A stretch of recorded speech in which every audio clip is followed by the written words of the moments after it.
ver mi pantalla? Sí, Lick, sí, se mira. Ok, excelente. Bueno, el derecho laboral es bastante interesante en el sentido de que nosotros, aunque no estemos en el área de recursos humanos o en la parte de planillas, nos interesa el tema desde el punto de vista personal, ¿verdad? Porque de alguna forma, pues la mayoría laboramos para una empresa. Este tema, pues sí he visto que en las secciones que he atendido anteriormente, pues bastante interés por parte de los estudiantes y espero pues que con ustedes no sea un caso diferente, sino que sea igual, ¿verdad? Bastante interés en aprender el cálculo de las prestaciones y también cómo determinar el valor neto a pagarle a un trabajador o cómo saber cuál es el costo que le representa a un patrono tener un empleado, ¿verdad? Considerando todos los pagos que tiene que hacer a los institutos correspondientes, al Seguro Social, al RAP, al Infoque y los demás beneficios que debe de darle al trabajador. Vamos a ver el concepto del derecho laboral, los derechos constitucionales de carácter laboral, también el contrato individual de trabajo, contrato colectivo de trabajo. Vamos a considerar también lo que es el reglamento interno y por último los derechos y obligaciones del trabajador, así como del patrono. No nos vamos a detener tanto en cada uno de estos, sino que vamos a ver la manera de abarcar todo el contenido de esta presentación el día de hoy. Si ven, son 38 páginas, pero sí las vamos a ver. Ok, para comenzar, tenemos la definición del derecho laboral y nos dice que es el área del derecho que regula todas las relaciones que se dan entre el capital y el trabajo, considerando una base de justicia social donde se busca pues el bienestar para los trabajadores y por otra parte se pretende proporcionar al capital, es decir, al patrono, las ganancias justas pues o equitativas para la inversión que está realizando.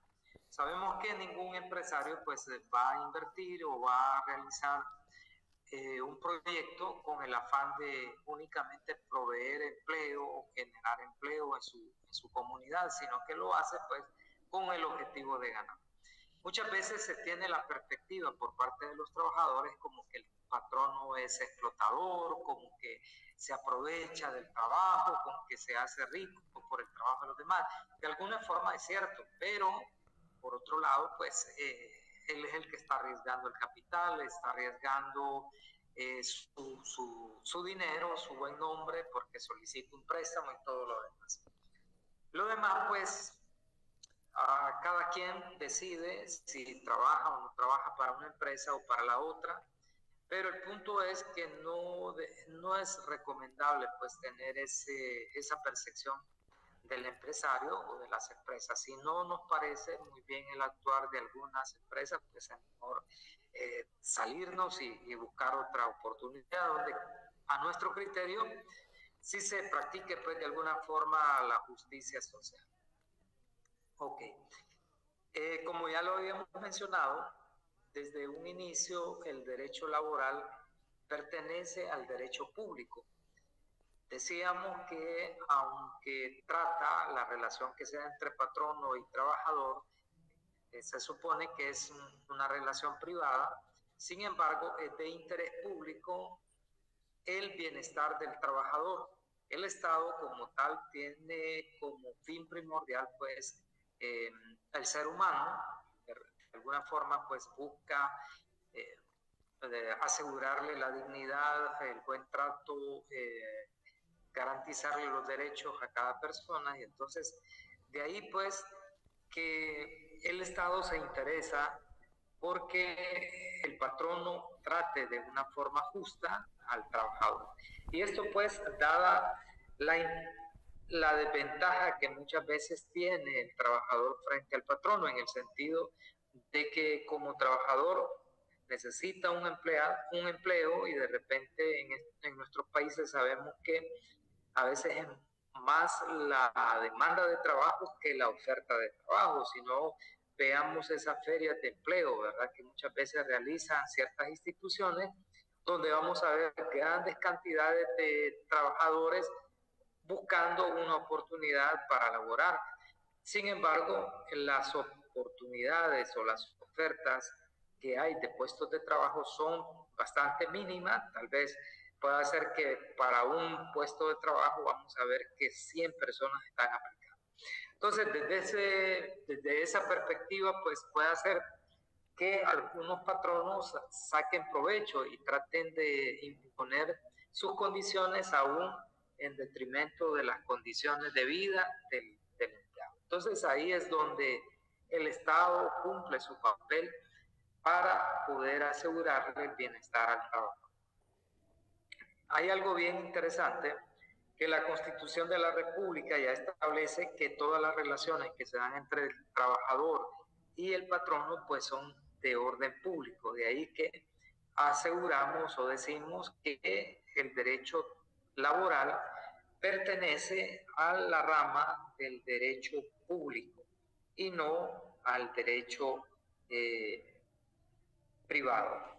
Algo bien importante que ustedes pueden leer en el último párrafo es que los derechos del trabajador son irrenunciables. Irrenunciable significa que aunque el patrono lo haga firmar una carta donde ustedes están de acuerdo a que no les pague el 13º mes o 14º mes, aunque tenga firmada una carta donde ustedes están de acuerdo que no les paguen el salario mínimo, que no les paguen auxilio de cesantía o que no les paguen sus prestaciones al momento de una renuncia o de un despido, aún así el patrono está en la obligación de pagar. Y el Estado, a través de la Secretaría de Trabajo, hace de que cumpla esas obligaciones que tiene según la ley. Es decir, que no es válido que ustedes firmen, ustedes lo pueden firmar, pero el patrono no tendrá garantía de lo que ustedes firmaron, porque eso es irrenunciable. Ustedes no pueden renunciar a sus derechos o a sus beneficios, aun y cuando ustedes estén conscientes de lo que firmen, ¿verdad? Entonces, a eso se refiere, pues, de que son irrenunciables todos los derechos del trabajador. Tenemos una lista de las diferentes fuentes del derecho laboral, entre las cuales resalta la Constitución de la República, del artículo 127 al 144, ustedes pueden encontrar aquellos derechos que tiene el trabajador, tales como la jornada de trabajo de 8 horas para un turno diurno, la jornada mixta y tenemos la vespertina, todo eso pues al final del día está estipulado en la Constitución de la República. Luego tenemos el Código de Trabajo. En el Código de Trabajo nosotros vemos a todo lo relacionado a las obligaciones, a los derechos que tienen los trabajadores. Vamos a ver ciertos artículos, no les prometo ver el 100% del contenido del Código de Trabajo, sin embargo, pues vamos a ver lo que más se relaciona con nuestro quehacer como contadores. Luego tenemos algunas leyes especiales, como la Ley Marco del Sistema de Protección Social, que esta ley fue derogada en 2022 o fue declarada inconstitucional. Sin embargo, en 2024, en junio específicamente, se comenzó a aplicar lo que es una nueva ley que se llama Ley de Reserva Laboral, la cual pues concede el beneficio para los trabajadores de una provisión aproximadamente del 50% del auxilio de cesantía. Los que trabajan en recursos humanos o los que están en planillas saben de lo que estamos hablando. Vamos a ver un poquito más a detalle cuando estemos viendo el cálculo de las planillas. Y así podemos ver algunas leyes especiales como ley del Seguro Social, ley del FOC, ley del RAP, ley del 13º mes, 14º mes, ley del bono escolar. Toda esa parte pues lo vamos a estar considerando en esta unidad. Estos son los derechos constitucionales que les mencionaba. Ustedes lo pueden leer por su cuenta. Tenemos diferentes derechos. Luego tenemos algunas prohibiciones que establece el Código de Trabajo para los patronos, como cuáles: emplear menos de un 90% de trabajadores hondureños y pagar a estos menos del 85% de los salarios totales que paga la empresa. La discriminación, ¿verdad? La discriminación sabemos que está prohibida, sin embargo, de alguna forma siempre se ejercen actos discriminativos, como cuáles: si ustedes ven un anuncio de una vacante, siempre van a encontrar cierta discriminación. Para darles un ejemplo, hay muchas empresas que colocan menor a 35 años, cuando el trabajo perfectamente lo puede desempeñar una persona mayor de esa edad. Colocan que tiene que ser mujer o que tiene que ser varón, que tiene que ser de buena presentación, cuando el trabajo perfectamente lo puede desempeñar una persona que de repente no cumpla ese requisito de buena presentación, que a veces suele encerrar no solamente el término de andar bien vestido o andar limpio, bien afeitado o bien rasurado, en el caso de los varones, sino que incluyen ya otras cuestiones que quedan a criterio del reclutador. Entonces, en todos esos puntos que les menciono, de alguna forma hay discriminación siempre. Entonces, esto está contemplado en la ley, sin embargo, no hay una supervisión tan estricta en cuanto al cumplimiento de esto. Va a depender más de la política social que tenga la empresa. Para el caso, ustedes no sé si visitan o han visto en los supermercados estos de Walmart, en las maxi despensas, en el Walmart, que van a encontrar personas con algún reto especial, ¿verdad? Que están en caja. Hay personas que no pueden hablar, son mudos, pero están ahí trabajando, cuando no cualquier empresa les abre puertas. Entonces es bien interesante pues que estas empresas tienen esa apertura, pero ya tiene que ver con la decisión propia de la dirección, y lógicamente hay un beneficio fiscal. Ustedes lo van a ver más adelante cuando lleven su clase de seminario tributario. Es bien interesante ese tema. Lo vemos de forma general. Luego tenemos los diferentes contratos de trabajo. Tenemos contratos de trabajo individual, tenemos contratos de trabajo colectivo. En ambos pues hay ciertas particularidades. Todos, en algún momento, si trabajamos, vamos a firmar un contrato de trabajo individual.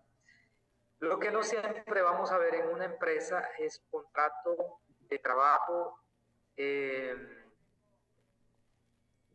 permítanme, un contrato de trabajo colectivo.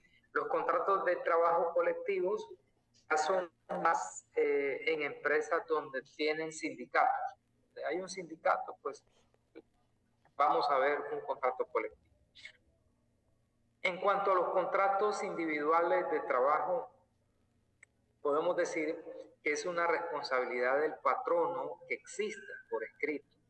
Si no existe un contrato de trabajo por escrito, quien se lleva la peor parte es el patrono, en el sentido que ya el Código de Trabajo dice que cuando no se tiene un contrato firmado, se van a tener como válidas las condiciones o lo que alegue o lo que diga el trabajador. Si alguna empresa, muchas veces cuando son pequeñas empresas o microempresas, toman la decisión de no elaborar un contrato de trabajo porque piensan que si hacen un contrato de trabajo tendrán la obligación de pagar los derechos al empleado. Y no, la obligación de pagar derechos, es decir, prestaciones a un trabajador, no nace por un contrato escrito, nace desde el momento en que esa persona se subordina a su jefe y comienza a prestarle servicio, comienza a trabajar para él, no importa si existe o no existe un contrato por escrito. ¿Qué va a pasar? Si no hay un contrato por escrito y el trabajador dice que tiene 5 años de laborar para la empresa, aunque solamente tenga 4, la Secretaría de Trabajo va a considerar como válido lo que alega el trabajador. Por eso es bien importante que exista un documento, nuevamente, como les menciono, que no exista un contrato de trabajo no exime al patrono de su responsabilidad. Lejos de eso, lo puede comprometer más allá de lo real de la relación, porque se van a tener como válido o se va a considerar como cierto lo que diga el trabajador. Más adelante encontramos algunos tipos de contrato. Contrato individual. Tenemos por tiempo definido, por tiempo indefinido. Tenemos también contratos por escrito, así como contratos verbales. Tenemos el contenido o lo que contiene un contrato. Ustedes lo van a poder leer por su cuenta. Van a ver que se estipula a las condiciones de trabajo, la remuneración, las actividades que va a desempeñar, los horarios, el lugar y algunas cuestiones particulares que se puedan establecer en la empresa, ¿verdad? Eso que se deja en un contrato individual, pues solamente aplica para el patrono, perdón, para ese trabajador con quien se está firmando ese contrato. Puede ser que un trabajador logre mejores condiciones para el caso en cuanto a salario. Puede ser que un empleado que va a desempeñar un puesto que es similar al de otros que ganan tal vez 15,000 empiras, él en su entrevista, en su proceso, logra negociar un salario de 20,000 empiras. Y eso no es pecado, ¿verdad?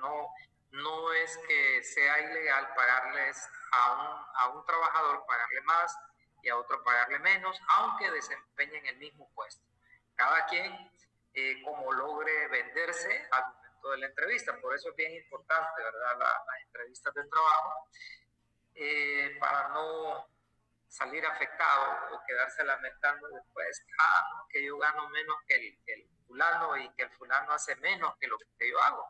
Pero es importante negociar bien. Hay que asesorarnos bien al momento de hacer la negociación del puesto de trabajo. Luego tenemos algunos aspectos relevantes sobre los contratos de trabajo. Ustedes lo pueden leer. Por cuestiones de tiempo no vamos a entrar en detalle. Luego tenemos el contrato colectivo. El contrato colectivo, jóvenes, se firma entre patronos y trabajadores para dejar por escrito las condiciones que son generales para todos los empleados de una empresa. Es decir, muchas veces las empresas, con el afán de mantener contentos a sus empleados o de fidelizar a sus trabajadores, generar lealtad, pues les ofrecen ciertos beneficios más allá de lo que ya establece el Código de Trabajo, como cuáles. Les ofrecen un bono al año, tal vez cuando cumplen año o aniversario de estar laborando para la empresa. Puede ser que en algún mes en específico les ofrecen otro bono, otro salario. Para el caso, los bancos, los que trabajan en bancos no me dejan mentir, hay bancos que tienen 16 salarios, otros 15, según la ley son 14 salarios, ¿verdad? Pero estas empresas ofrecen esos beneficios con tal de mantener contento al trabajador, ¿verdad? Y que pues, de alguna forma sea productivo, se sienta motivado para desempeñar sus actividades.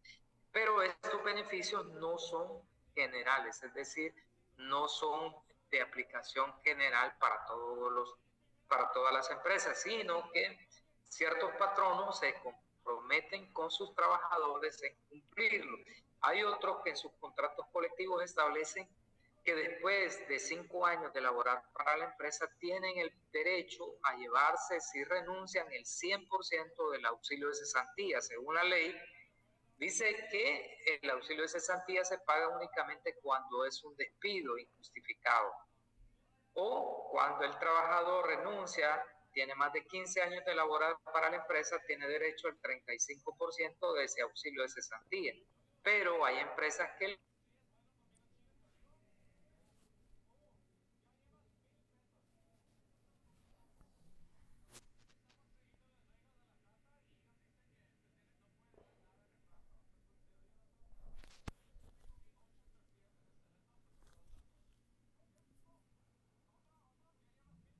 de trabajo agradable se sienta compartido. Entonces hay que valorar, los trabajadores lo valoran, pero cuando comenzamos a comparar con empresas nos damos cuenta de que hay unos beneficios más que otros más que otras empresas, ¿verdad? Y eso se da por las negociaciones que se logran establecer en esos contratos colectivos. Generalmente son las empresas que tienen sindicatos las que celebran esos contratos colectivos. Sin embargo, hay compañías que, aunque no tengan un sindicato de trabajadores, lo hacen con la finalidad pues de que vean los trabajadores que no es necesario tener un sindicato para tener mejores beneficios que las demás empresas. Entonces, todo eso lo hacen las empresas muchas veces jugando como anticipado para que no se les vaya a formalizar un sindicato. ¿Por qué? Muchas veces se sataniza un sindicato, ¿verdad? Por el tema de las huelgas o el tema de protección a los mismos colaboradores, que para poder despedir a un empleado pues tiene que estar bien sustentado ese despido, si no es segura demanda la que se va a ganar por el asesoramiento o el acompañamiento que dan los sindicatos a sus agremiados. Entonces, este tema del contrato colectivo es bastante interesante. Todo lo relacionado a estos, ustedes lo pueden leer en el Código de Trabajo, pero les dejo los artículos más relevantes en la presentación. Espero que al menos esto pues puedan leer por su cuenta. Por cuestiones de tiempo no vamos a entrar en detalle, pero sí hay bastantes particularidades en esto. Si ustedes tienen algún comentario después que hagan la lectura, pues lo pueden hacer si les queda la duda, para poder apoyarles. Luego tenemos lo que es el reglamento interno de trabajo. El reglamento interno de trabajo, jóvenes, creo que no se está proyectando. No se ve la pantalla. Ahora sí. Sí.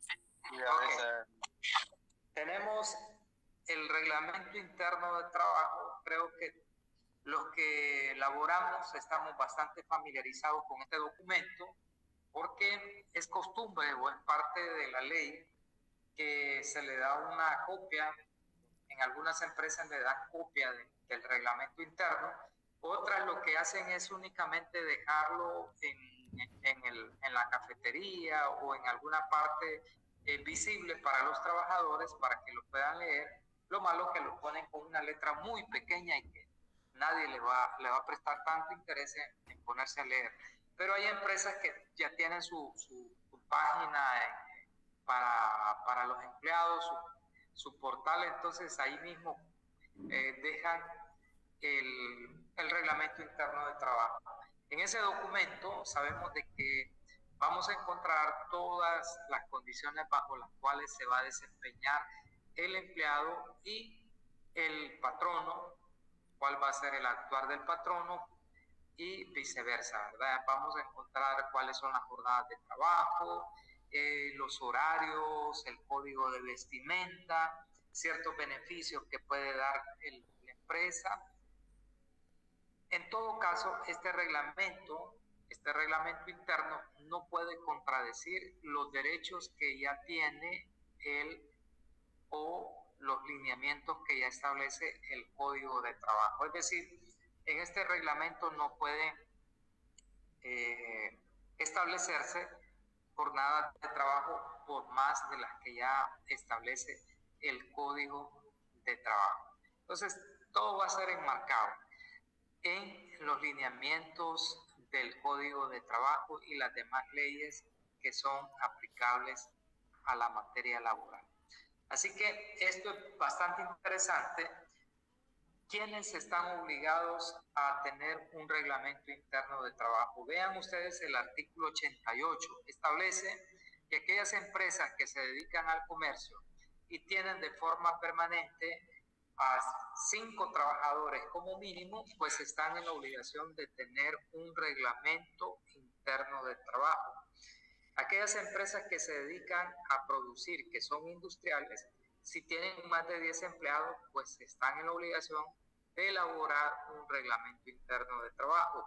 Las que son agrícolas, ganaderas, forestales, si emplean más de 20 trabajadores, también tienen la obligación de elaborar un reglamento de trabajo.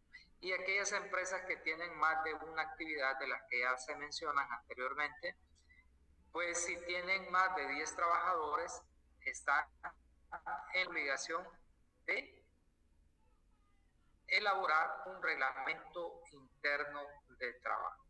Vean ustedes pues que hay una obligación, no es porque quieran las empresas elaborar un reglamento, sino que nace la obligación en el Código de Trabajo. Ahora, este proceso está reglamentado, está documentado en el mismo Código de Trabajo. Se menciona cómo va a ser el procedimiento, cuál va a ser el contenido, quiénes pueden hacerlo. Dice que este documento únicamente lo puede gestionar o lo puede elaborar un profesional del derecho. Entonces, no es un contador que va a elaborar, no es de solamente copiar un reglamento ya existente y listo, este va a ser nuestro reglamento interno de trabajo, sino que tiene que ser personalizado, ¿verdad? De acuerdo al contexto de la empresa, de acuerdo a las condiciones de trabajo, en base a eso pues se va a desarrollar lo que es el reglamento interno de trabajo. Ustedes pueden leer por su cuenta cuál es el contenido de este documento. Ahí lo tenemos. Por último, tenemos lo que son las obligaciones y las prohibiciones que se le hacen al patrono y al trabajador. Espero pues que ustedes leer por su cuenta de manera directa del Código de Trabajo del artículo 95 al artículo 98. Hagan la lectura para efectos de evaluación de la clase, ¿verdad? El contenido es bastante, tampoco me voy a poner a pedirles que me escriban el artículo como tal o que me lo sigan como tal. El objetivo no es ese de la clase, es más práctico, ¿verdad? Así que nos vamos a enfocar más en la aplicación del Código de Trabajo. Pero es importante conocer cuáles son las obligaciones que tiene el patrono y las obligaciones que tiene el trabajador para con el patrón. Me gustaría escucharles si tienen alguna duda, algún comentario, alguna experiencia que tengan en materia o relacionado pues con este tema del derecho laboral. Es bastante amplio, sin embargo, es muy provechoso cuando ustedes nos comentan algo desde su experiencia, ¿verdad? muchas veces hay experiencias personales o de familiares, de cercanos, que pueden servir para los demás compañeros. Así que es la oportunidad para que cada uno pueda participar, ¿verdad?, de los que deseen. Vamos a ver.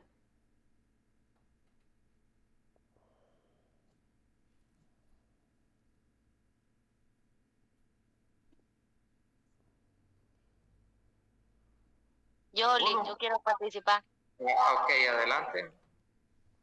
Pues fíjese que mi hermana trabajaba aquí en el pollo campero de ahí frente a la universidad, y a ella firmó un contrato pues donde decía que se le pagaban como 13,000 pesos, pero a ella solo le daban 10,000 empiras.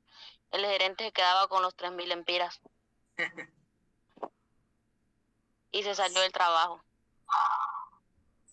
Le dijo que después como que pasara 6 meses de prueba y después le iba a dar el salario completo, pero el salario, o sea, ella firmaba como que era de que le ponían pues ahí los 13,000 pesos y solo le daban 10,000.